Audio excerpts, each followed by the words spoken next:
លោកពូជាវីរៈបុរសដែលអស្ចារ្យសបាយលោកពូថ្លៃដូចមាសរលោងជាងលោកពូក្រហមភ្លឺដូចបាច់ជីវិតលោកពូមកជាជូនជាទុំតែងលោកពូសូមដឹងគុណ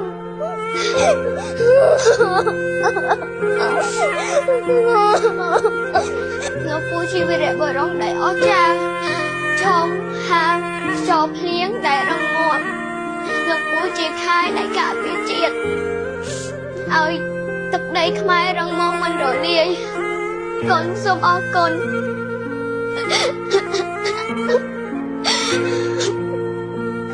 លោកពូបានបោះបង់ក្តីសុខផ្ទាល់ខ្លួនដើម្បី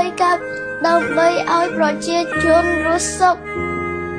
បោះបង់ការកេងស្រួលនិងគ្រួសារដើម្បីការពារប្រទេសជាតិក្មួយសូមដឹងគុណ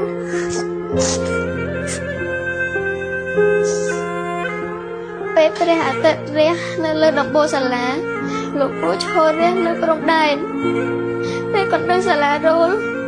លោកពូដាក់ជីវិតជាខែការពារជាតិគុណសូមដឹងគុណលោកពូ